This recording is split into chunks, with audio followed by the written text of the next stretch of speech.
భూమాత, గోమాత, గంగామాత, గీతామాత, తులసిమాత, అలాగే మనం కూర్చున్నటువంటి ఈ భారతదేశానికి భారతమాత. ఇట్లా ఈ 5 మాతల యొక్క పూజ సందర్భంగా మనం ఇక్కడ కూర్చున్నాం. నిజానికి అమ్మవారి నవరాత్రుల్లో భాగంగా ఈ 9 రోజుల పాటు మనం భక్తితో పూజలు అందిస్తూ మనం కూడా అమ్మవారితో సమానంగా భజనలో పూజల్లో పాల్గొంటూ ఉంటాం.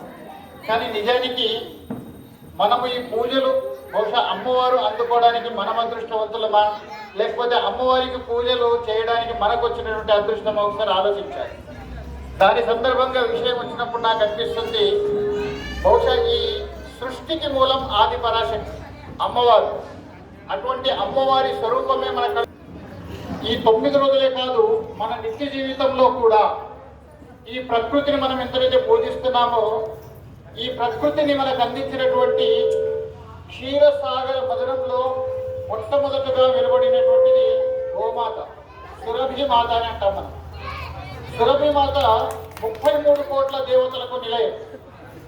అందుకే గోమాతను ఎప్పుడైనా దర్శించుకోవాలన్నప్పుడు కృష్ణ భాగంలో మనం దండం పెట్టుకోవాలి, వెనుక భాగంలో తోక స్థలంలో, అంతేకాని భాగంలో కాదు.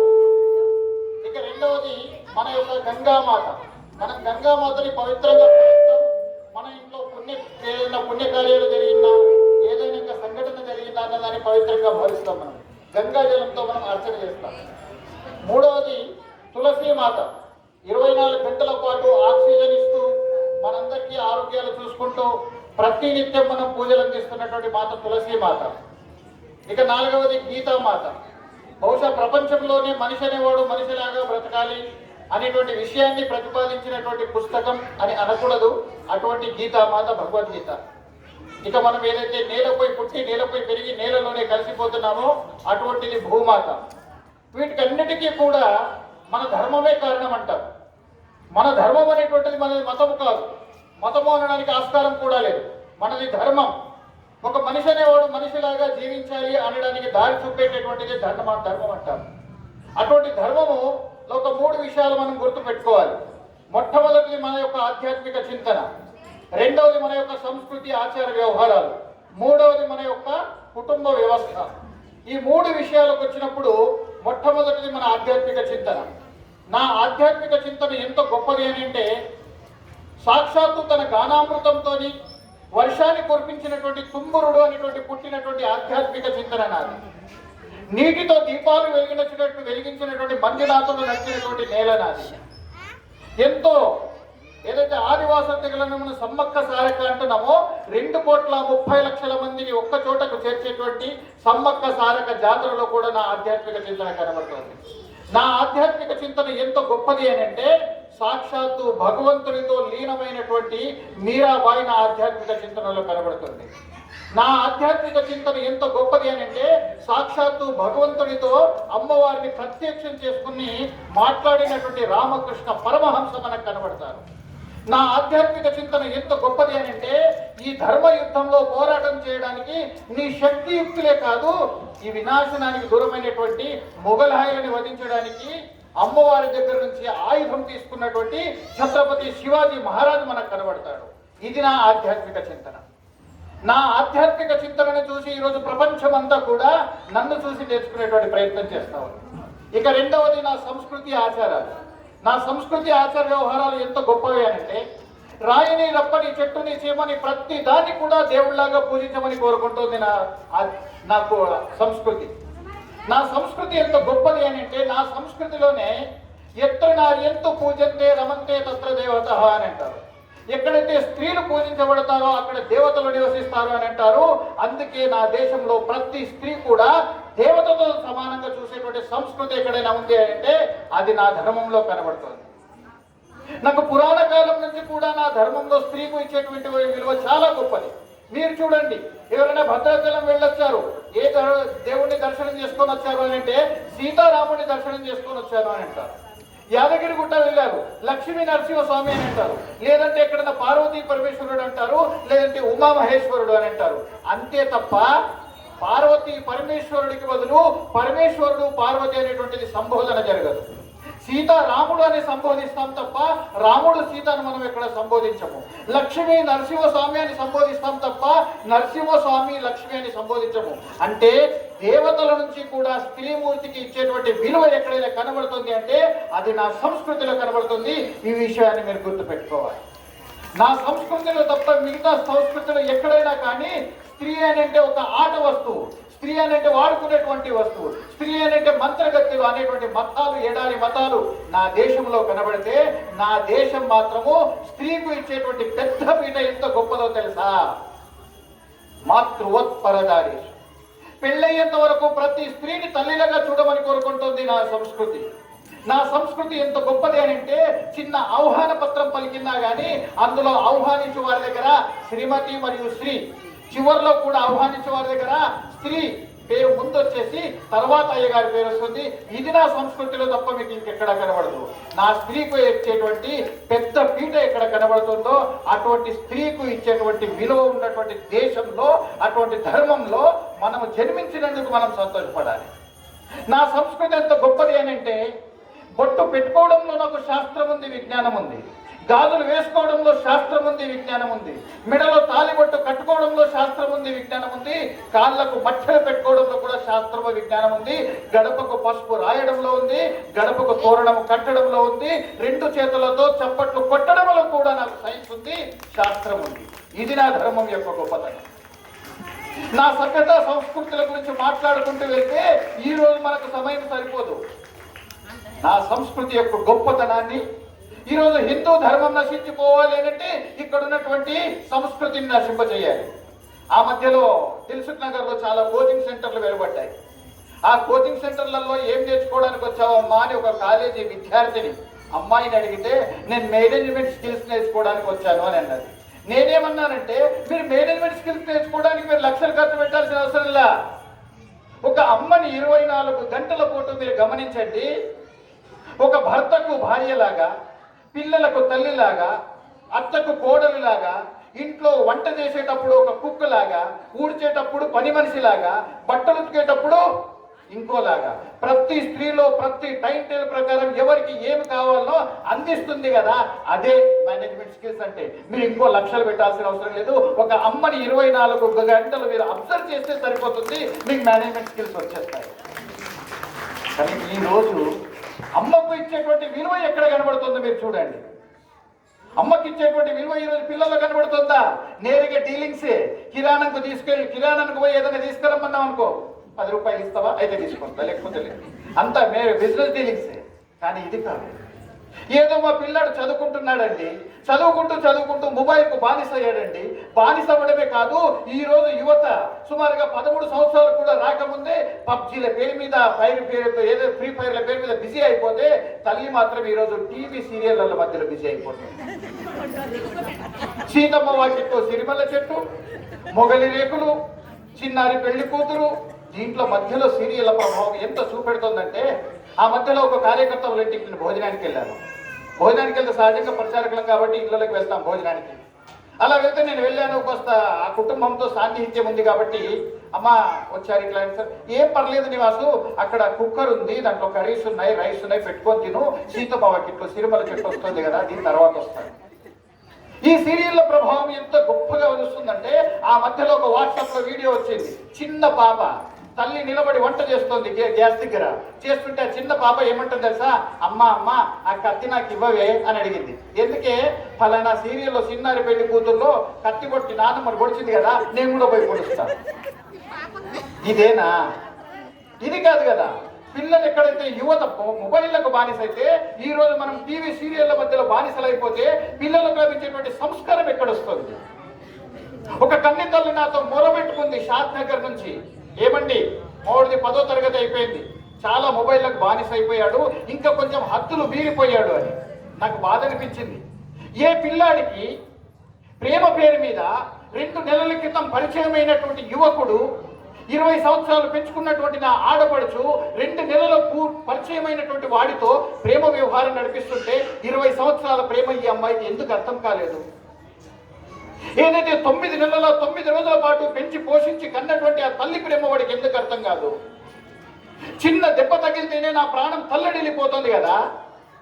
ఏ కన్న తల్లి తన కడుపు నుంచి కోతని నడిపించినటువంటి శరీరం ఒక్కొక్కసారి ప్రెగ్నెన్సీ సమయంలో మహిళలో ఉన్నటువంటి 205 ఎముకలు మొత్తం విరిగిపోయి ఎంత నొప్పి తెలుస్తుంది కదా, అంత నొప్పిని భరిస్తూ కూడా ఆనందాన్ని అనుభవిస్తుందని చూడండి. ఆ స్త్రీ యొక్క ఆనందం ఎక్కడ కనబడుతుంది?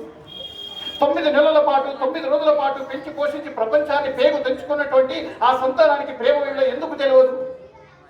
2 నెలల క్రితం పరిచయం అయితే ప్రేమ కనబడుతుంది, 20 సంవత్సరాల పాటు పెంచి పోషించినటువంటి తల్లి ప్రేమ ఎందుకు కనబడదు? మనము అందించలేకపోతున్నాం, మనము వాళ్ళకి చెప్పలేకపోతున్నాం. ఏ రామాయణ మహాభారత భగవద్గీత గురించి మనం మాట్లాడతాము. ఒక్కసారైనా మన పిల్లలతో కలిసి ఫలానా దేవాలయంకి వెళ్దాము, ఈయన మన శ్రీరామచంద్రుడు, ఈయన 5 సద్గుణాలు కలిగినటువంటి వ్యక్తి, ఈయన సీతమ్మ వారు, ఈ సీతమ్మ వారు ఇంత పవిత్రురాలు అనేటువంటి విషయాలు మనం ఎక్కడ చెప్పాము? ఈ గుడికి వెళ్దామా, ఈ దేవుడి యొక్క గొప్పతనం గురించి చెప్తామా, భగవద్గీత గురించి చెప్తామా, ఈ మన పుణ్యక్షేత్రాల గురించి మనం వివరించామా? లేదు. సండే వచ్చిందంటే పిక్నిక్ కావాలి, సండే వచ్చిందంటే పార్క్ కావాలి, సండే వచ్చిందంటే సినిమా థియేటర్ కావాలి, సండే వచ్చిందంటే ఇంట్లో వంట కూడా కాదు ఇంకెక్కడో ఉంటుంది, బయటకు వెకేషన్ వెళ్ళాలి. ఇదేనా మన పిల్లలకు అందించేటువంటి సంస్కృతి? నాకు అనిపిస్తుంది తల్లి ప్రేమ అనేటువంటి విషయం ఎప్పుడు అర్థమవుతుందో తెలుసా వాళ్ళకి? మహారాష్ట్రలో ఒక సంఘటన మీకు చెప్తాను నేను. తల్లి పాపం చాలా పేదరాలు, ఒక్కగానొక్క కొడుకు, తండ్రి చనిపోయాడు. వాడిని ఏదో రకంగా వాడిని ప్రయోజకుడిని చేయాలనేటువంటి ఆలోచనతోని వాడిని చదివించేటువంటి ప్రయత్నం చేసింది. కానీ వాడు చెడుదారిన పట్టాడు, తాగడానికి అలవాటు అయిపోయాడు. అదే తాగడంలో ఇంకో అమ్మాయితో పరిచయం అయింది. అమ్మాయితో పరిచయం అయిన తర్వాత ఈమె మాత్రం పాచి పని చేస్తూ నా కొడుకైతే సంతోషంగా తినాలి అని రాత్రి ఎక్కడ తాగి వచ్చి ఉపవాసంగా తినకుండా పడుకుంటాడు అనుకుని ఆ తలుపుకు కూడా గడియ పెట్టకుండా కళ్ళప్పగించి చూస్తుంది. ఆ తల్లి ప్రేమ వాడికి అర్థం కాదు. వీడి దగ్గర ఉన్న డబ్బులన్నీ అయిపోయాయి, పేదోడని తెలిసిన తర్వాత ఆ అమ్మాయి దూరం పెడితే వీడు ఏమన్నాడు తెలుసా? నేను నిన్నే పెళ్లి చేసుకుంటాను, నీకంటే ఎక్కువ ప్రేమించాను. లేదు లేదు, మీకు మీ అమ్మ ఉంది కదా, ఆ అమ్మ నాకంటే ఎక్కువ నిన్ను ప్రేమిస్తుంది కదా అంటే, లేదు లేదు, మా అమ్మ కంటే ఎక్కువ నువ్వే నాకు ప్రేమ అని చెప్పాడు ఆయన. అయితే మీ అమ్మాయి యొక్క గుండె తీసుకుందా అని చెప్తుంది ఆమె మాట వరుస. వాడు వస్తాడు, తాగిన మత్తులో ఉన్నాడు. తల్లి అప్పుడే పాపం నా కొడుకు ఎక్కడ ఆకలితో వస్తాడో అలసిపోయి వస్తాడో అనేటువంటి ఆ దారు మొత్తం కూడా ఓపెన్ చేసి ఎదురు చూస్తూ ఉంటుంది. ఎదురు చూస్తూ ఉంటే వాడు వచ్చేసి ఏమంటాడంటే తాగని మత్తులో, అమ్మ నేను ప్రేమించినటువంటి అమ్మాయి నీ గుండెని తీసి ఎందమ్మా అని చెప్తుందా. ఏం పర్లేదు నాన్న, జీవితాంతం కలిసి ఉండేది మీరిద్దరు, నేను కాదు. నేను 4 రోజుల్లో పోయేదాన్ని, నీకోసం ఇంకో 4 రోజులు ముందు పోతాను అని. అదే కూరగాయలు జరిగేదాంతో నేను చనిపోతాను, ఒక్కసారి నా గుండె తీసుకొని పో అని ఆమె చనిపోతుంది. చనిపోయిన తర్వాత తాగిన మత్తులో ఉన్నటువంటి వాడు ఆ 2 చేతుల్లో ఆ గుండెని తీసి 2 చేతుల్లో పట్టుకొని అక్కడికి వెళుతూ ఉంటాడు. వాడు వెళుతుంటే ఆ తాగిన మత్తులో ఒక రాయి కాలుకు తగిలి కింద దొరికి పడిపోతుంటే ఆ చేతుల్లో ఉన్నటువంటి గుండె అంత దూరాన పడిపోయి అందులోకి ఒక శబ్దం వస్తుందట, నాన్న దెబ్బ తగిలిందని. ఇది తల్లి ప్రేమ. ఎవడికి అర్థమవుతుంది? చనిపోయినటువంటి గుండెలో నుంచి కూడా నాన్న దెబ్బ తగిలిందా లేనన్నా అని ఆ శబ్దం వస్తుంది కదా, అటువంటి తల్లి ప్రేమ ఎవరికి అర్థం కావాలి? ఈ రోజు ఎప్పట్లో కనబడుతుందా? మన సంస్కృతి ఆచార వ్యవహారాల గురించి తల్లి ప్రేమ గురించి ఇంత గొప్పగా ఎవరు చెప్పేవాళ్ళు ఉన్నారా? విన్నా కానీ మనం పాటించే వాళ్ళు ఉన్నామా? ఏ సీరియల్ అన్నా చూడండి, అత్త కోడల మధ్య, ఆడబిడ్డల మధ్య, ఆడపడుచుల మధ్య ఏదైనా కానీ ఫైరింగ్ లేడీ విలన్లు తప్ప మీకు ఎవరు కనబడే సీరియల్. ఇటువంటి లేడీ విలన్లకు బానిస అయిపోయి మన కుటుంబ బాంధవ్యాన్ని తెచ్చుకుంటున్నాం. ఒక్క పూటనైనా కానీ కుటుంబం అంతా మనం కలిసి పోచేటువంటి సందర్భం ఎక్కడైనా కనబడుతుందా? మీరు ఆలోచించండి. కానీ విచిత్రం ఏంటో తెలుసా? ప్రపంచ దేశాలన్నీ కూడా మనల్ని చూసి మనలాగా బతకాలి అనేటువంటి నేర్చుకునే ప్రయత్నం చేస్తే మనం మాత్రం ఈరోజు పక్కింటి పుల్ల కూర 3 రోజులు ఏదైనా పర్లేదు, అది బాగుంటుంది. మన ఇంట్లో ఎంత పంచభక్ష పరమాణాలు అండినా మనకు రుచికరంగా రావు. ఇంట్లో ఇంగ్లీష్ మీడియంకు పోయించినటువంటి చిన్న పిల్లాడు మమ్మీ అని పిలవగానే మూర్చిపోతుంది పాపం. మమ్మీ అనే పదానికి అర్థం తెలియదు, శవం అని. బతికే ఉండగానే ఏదైనా పెద్ద తప్పు చేస్తే పాతి పెడతారు. పాతి పెట్టినటువంటి ఆ శవం ఎక్కడ బయటకు వేస్తుందని దానిపైన పెద్ద రాళ్లతో పిరమిడ్ లాంటివి కడతారు. దాన్ని మమ్మీ అని పిలుస్తారు పాపం. ఈ మా మమ్మీ అంటే ఇప్పుడు పిలిచిపోతుంది. అమ్మాని పిలిచినటువంటి ఆ ఆప్యాయత ఎక్కడ దొరుకుతుంది? ఆ అనురాగం ఎక్కడ దొరుకుతుంది? డాడీ అని పిలిపించుకునేటువంటి తండ్రికి ఇంగ్లీష్ మీడియంలో బాగా అనిపిస్తుంది, కానీ ఆ గౌరవ మర్యాదలు ఎక్కడ దొరుకుతాయి? మీరు చూడండి, ఇంగ్లీష్లో 2 దొరుకుతాయి, ఆంగ్లం ఇంగ్లీష్లో 2 ఆంటీ లేదా అంకుల్. కానీ నా ధర్మంలో నా కుటుంబ వ్యవస్థలో ఎలా ఉంటుందో తెలుసా? నా కుటుంబ వ్యవస్థ ఎంత గొప్పదో తెలుసా? ఒక స్త్రీని ఒక ఆయన అమ్మ అని పిలుస్తాడు, ఒక ఆయన నానమ్మ అని పిలుస్తాడు, ఒక ఆయన చిన్నమ్మ అని పిలుస్తాడు, ఒక ఆయన పెద్దమ్మ అని పిలుస్తాడు, ఒక ఆయన వదిన అంటాడు, ఒక ఆయన అక్క అంటాడు. ఒకే స్త్రీని ఇన్ని రకాలుగా పిలిచేటువంటి కుటుంబ వ్యవస్థ ఏదైనా ఉంది అంటే అది నా హిందూ ధర్మ కుటుంబ వ్యవస్థ ఉంది. ఇది మీరు విషయాన్ని మర్చిపోవాలి. కానీ ఈ పదాలన్నీ మర్చిపోయి ఆంగ్లం కరెక్టే, నేను కాదనను, ఆంగ్లం వాస్తవమే. ఆంగ్లం ఎంతవరకు వేసుకోవాలో తెలుసా? మనకు ఉద్యోగం రీత్యా అవసరం పడేంత వరకు ఆంగ్లం అవసరం, ఇంగ్లీష్. కానీ ఎట్లాగో కాటుక ఫ్రీ దొరుకుతుంది కదా అని కళ్ళు మొత్తం పూసుకుంటే ఏమవుతుందో మీకు తెలుసు. కాబట్టి కాటుక కళ్ళకి ఎంతవరకు అవసరమో అంతవరకు పూసుకోవాలి. అదే ఆంగ్లము కాటుక లాంటిది అని నేను చెప్పదలుచుకున్నాను. ఆ మధ్యలో ఒకరి ఇంటికి వెళ్ళాను, నేను తలుపు తట్టాను. తలుపు తట్టేసిన తర్వాత ఏమమ్మా మీ అమ్మని విలువన్నాను. సుమారుగా 6 నుంచి 7 సంవత్సరాలు ఉంటాయి. ఒకసారి ముఖం చూసింది, చూసిన తర్వాత మళ్ళీ అన్నాను అమ్మా మీ అమ్మని విలువని. మళ్ళీ చూస్తుంది. 3-4 సార్లు అన్నాను. 4 సార్లు అన్న తర్వాత లోపలికి వెళ్ళి వస్తుంది. ఏమని? మమ్మీ మన ఇంట్లో అమ్మేవరే అని అడిగింది పాపం. అంటే అమ్మకు నాన్నకు విలువలేదు. ఈ మధ్యలో ఫోన్లో చెప్తున్నాను, అరే బాబు మిగిలిన 97 రూపాయలు. 97 అంటే ఏంటి తెలియదు. 97 రూపాయలు అంటే తెలియదు. మళ్ళీ ఇంట్రెస్ట్లో చెప్పాలి 97 రూపీస్ అని చెప్తే అర్థమైంది. అంటే మన ఇంట్లో ఆంగ్లం ఎక్కడి వరకు దూరిపోయిందంటే మనకు తెలియకుండానే పుట్టినరోజుల పేరు మీద నాకు ఒక ప్రశ్న వస్తుంది. పుట్టినరోజు అంటే ఆయన ఆయుష్ పెరుగుతుంది, ముత్తైదులతో ఆయనకు హారతిచ్చి నిండు నూరేళ్ళు ఇలాంటి పుట్టినరోజు జరుపుకొని సంతోషంగా ఆయనకు ఆశీర్వాదాలు ఇవ్వడం మర్చిపోయి ఈరోజు ఏం చేస్తున్నారు? అర్ధరాత్రి 12 గంటలకి కేక్ తీసుకొచ్చి దాని మీద క్యాండిల్ పెట్టి లేకపోతే సాయంత్రం పూట అందరు ఫ్రెండ్స్ అందరినీ పిలిచి కూర్చుని పెట్టేసి కేక్ పెడతారు. కేక్ మీద ఏం పెడతారండి? క్యాండిల్ ఏం చేస్తారండి? వెలిగించిన తర్వాత ఏం చేస్తారు? ఊదుతారు. నాకు తెలియక అడుగుతున్నాను, దీపం ఎప్పుడు ఆర్పేస్తారండి? ఇప్పుడు వీడు జరుపుకునేది పుట్టినరోజా సచ్చినరోజా? అర్థం చేసుకోండి. దీపం ఆర్పేది ఒకరిని తీసుకెళ్లేటప్పుడు ఆర్పుతారు. కానీ ఇప్పుడు వీడు క్యాండిల్ ఆర్పుతున్నాడు అంటే ఏంటి కారణం? ఎవరికి తెలవాలి? తెలియదు ఆ విషయం. నూతన సంవత్సరం వేడుకలు జరుపుకుంటారు. మనకు ఉగాది రోజు ప్రకృతిలో మార్పు వస్తుంది, ఋతుపవనాల్లో మార్పు వస్తుంది కాబట్టి మనకు ఉగాది నూతన సంవత్సరం. కానీ మన ఆడపడుచులు మాత్రము December 31 రాగానే మెట్ల నుంచి పై నుంచి కింద దాకా ముగ్గులే ముగ్గులు. ఇది కాదు కదా. మనల్ని చూసి ఎవడో నేర్చుకునేటువంటి ప్రయత్నం చేస్తే మనం ఎందుకు పాతగా వెళ్ళిపోతున్నాం? కాబట్టి నా ఆవేదన, నా ఆలోచన మన రాబోయేటువంటి తరాలకు అందించాలి అనుకున్నప్పుడు మన సంస్కృతిని, మన ఆధ్యాత్మిక చింతనని, మన కుటుంబ వ్యవస్థని రాబోయేటువంటి తరాలకి ఇలా దేవుడితో డీలింగ్ కాదు. ఎందుకంటే ఈ మానవ జన్మ అనేటువంటిది చాలా దుర్లభమైనటువంటిది. ప్రపంచంలో ఉన్నటువంటి 84 లక్షల జీవరాశుల జన్మలో అనుభవించాక ఈ మానవ జన్మ వస్తుంది. ఊరికే రాలేదు. ఆ భగవన్నామ స్మరణలో ఉంటే మనకు అర్థమవుతుంది. ఇప్పుడు నాకు అర్థమవుతుంది, నేను మాట్లాడుతుంటే ఇంటికి వెళ్ళాలి, 9 దాటుతుంది, వంట చేయాలి, దాని తర్వాత తినాలా లేదా, చల్లగవుతుందా వేడిగవుతుందా, ఓపిక ఉందా? ఉన్నదనే వాళ్ళు ఒకసారి చేయొద్దండి. అమ్మో ఉన్నది, సంతోషం. నారద మహర్షికి శ్రీ మహావిష్ణువుకి ఒక చిన్న సంఘటన జరిగింది. అప్పుడప్పుడే పాపం నాగలి పట్టే ముందు ఆ దేవుణ్ణి నామస్మరణ చేసుకొని ఆయన నాగలి పట్టాడు. పక్కనే ఉన్నటువంటి భగవంతుడు తథాస్తు అని ఆశీర్వదించాడు. ఇవ్వగానే ఇంకేముంటుంది, పక్కన నారాయణుడు ఉన్నాడు కదా, 24 గంటలు నారాయణ అనేటువంటి నేను నాకు ఎప్పుడు కూడా కనీసం ఆశీర్వదించలేదు. ఒక్కసారి ఆ వ్యవసాయదారుడు పాపం ఇట్లా దున్నేటప్పుడు అన్నావు కదా, ఇది భావ్యమా?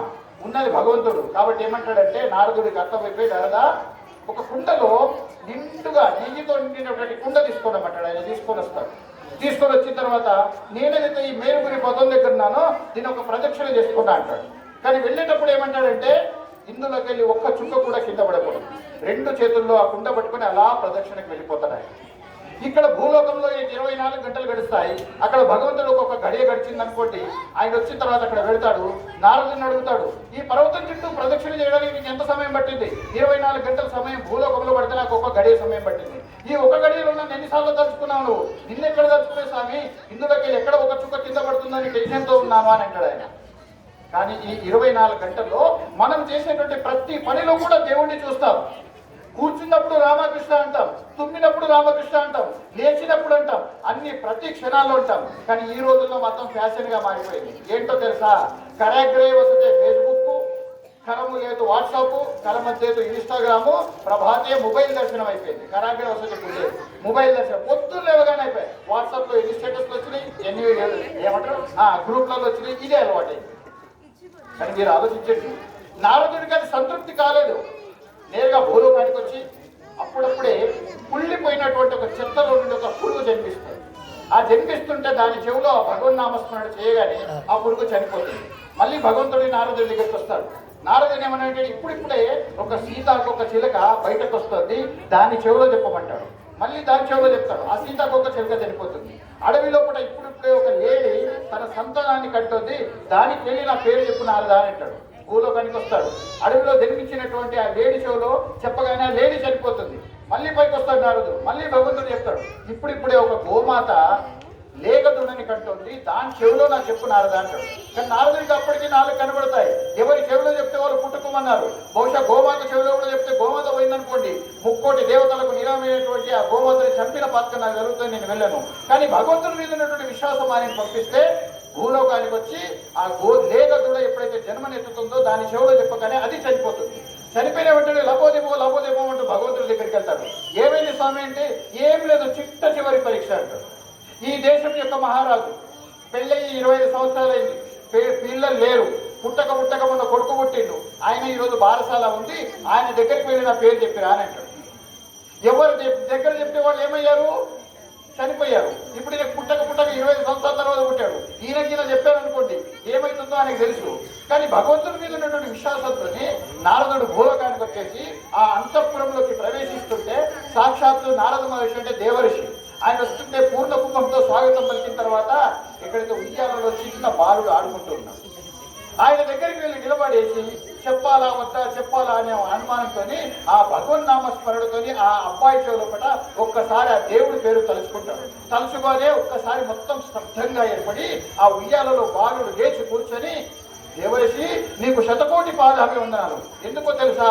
నీ కారణంగా ఈ భూలోకంలో ఉన్నటువంటి 84 లక్షల జీవరాశుల అనుభవించాల్సినటువంటి నేను నీ కారణంగా, నువ్వు నా చెవిలో దేవుడి పేరు తలుచుకున్న కారణంగా నాకు 5వ జన్మే మానవ జన్మ వచ్చింది. ఎక్కడొచ్చింది? రాజుల కుటుంబంలో వచ్చింది. నేను సుఖంగా బతకొచ్చు అంటే చెత్తలో పుట్టినటువంటి వాడు ఎవడు? ఈ రాజు కొడుకే. సీతాకొక చిలుక ఎవరు? ఈయనే. ఏగదుడ ఎవరు? ఈయనే. అంటే ఆలోచన చేయండి, భగవన్నామస్మరణలో ఉన్నటువంటి గొప్పతనం అది. కానీ ఈ రోజు మనకేముంది? భగవంతుడి దగ్గరికి వెళ్తే 100 రూపాయలు ఇస్తామా, 1000 కోరికలు కోరుకుంటామా? పాప దేవుడు ఉండాలన్నా పోవాలా? నా నేరుగా బిజినెస్, ఇగో నేను ఇక మొక్కుతా, నాకు ఈ ఉద్యోగం వచ్చిపెట్టింది, లేకపోతే నా పిల్లడికి ఉద్యోగం వచ్చిపోయింది, లేకపోతే పెళ్లి కావాలా, మేము ఇల్లు కట్టుకోవాలా, లేకపోతే కారు కొనుక్కోవాలా. దేవుడితో డైరెక్ట్ డీలింగ్స్ కాకుండా ఉన్న 10 నిమిషాలైనా భగవన్ నామస్మరణలో కాస్త లీనమై ప్రశాంతంగా మీరు భగవన్ నామస్మరణ చేయండి. మిమ్మల్ని అడగకుండానే కోరికలు ఆ భగవంతుడు తీర్చకపోతే నన్ను అడగండి.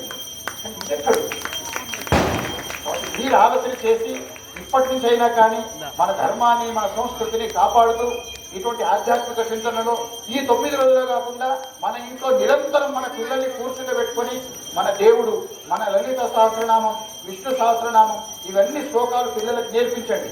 సంస్కృతి గురించి చెప్పండి, లవ్ జిహాద్ గురించి చెప్పండి, క్రైస్తవ మత మార్పిడి గురించి చెప్పండి. ఖచ్చితంగా చెప్పాలి, దీంట్లో తప్పు లేదు. చెప్పకపోతే అయిన తర్వాత పశ్చాత్తాపడాల్సి వస్తుంది. కాకముందు జాగ్రత్త పడండి అని నేను కోరుకుంటూ జయ శ్రీమన్.